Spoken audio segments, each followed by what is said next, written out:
Meghan Markle and Prince Harry have been called insufferable by an Australian new host. Sky News Australia Alan Jones attacked Meghan Markle and Prince Harry for their New York trip. While speaking on his show, he said the pair were insufferable and should not be preaching to the public. Meghan and Harry have received both praise and criticism for their trip to New York and the work they did while there.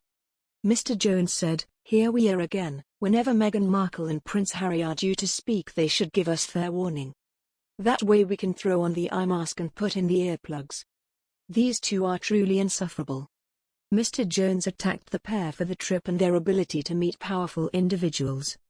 He said, "On what basis are these two non-working members of the royal family meeting any politician or world leaders?" Their next visit was to a primary school so Meghan could read her children's book to some Year 2 students. "I'm sure half of them were wondering what they did wrong to deserve that." He went on to remark on the pair's appearance at the Global Citizen Live Festival. Mr. Jones quoted Prince Harry and said, "Prince Harry said we are battling more than the virus. This is a battle of misinformation. What on earth do these two people know? But then to preach to us about climate change when only last month Prince Harry was caught taking a private jet." Despite the fierce criticism from the Australian news host, Meghan and Harry have also seen praise for their work in New York. Royal commentator Molly Mulshine said it was good to see Harry and Meghan try to make a change and take advantage of their post-royal status. Speaking on the Royally Us podcast, host Molly Mulshine said, "They've been banging this drum for a while, and one thing that I personally really appreciated about this speech is that they specifically called out pharmaceutical companies and they specifically explained what the issues are behind people who are unable to access the vaccines all around the world. I think that's something they couldn't have done if they were still royals because it would be seen as political and controversial.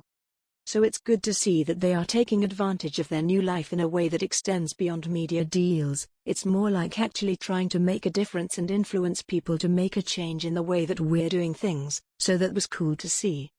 Prince Harry and Meghan Markle have made a whirlwind tour of New York in their first joint appearance since their daughter, Lilibet, was born in June. To participate in Global Citizen Live, a 24-hour event broadcast live from Central Park on Saturday, which aimed to promote equal access to the COVID-19 vaccine and featured an all-star lineup, from Ed Sheeran to Lizzo and Elton John.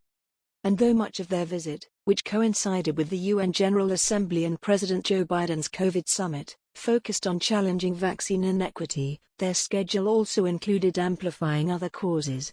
Their September 24 appearance at an elementary school in Harlem to promote children's literacy gave Meghan the chance to read her children's book, The Bench, to a group of enthusiastic second graders, and offered an opportunity for the couple to make an immediate impact on the community. Despite spending only 5 hours in the Upper Manhattan neighborhood, the mark they left behind was permanent, in the form of planters and gardening equipment in response to a local need for easier access to healthy food. Procter & Gamble items in the school's pantry to help families take care of their personal health, and reading nooks in Graham Windham non-profit locations across the city to support families' access to books.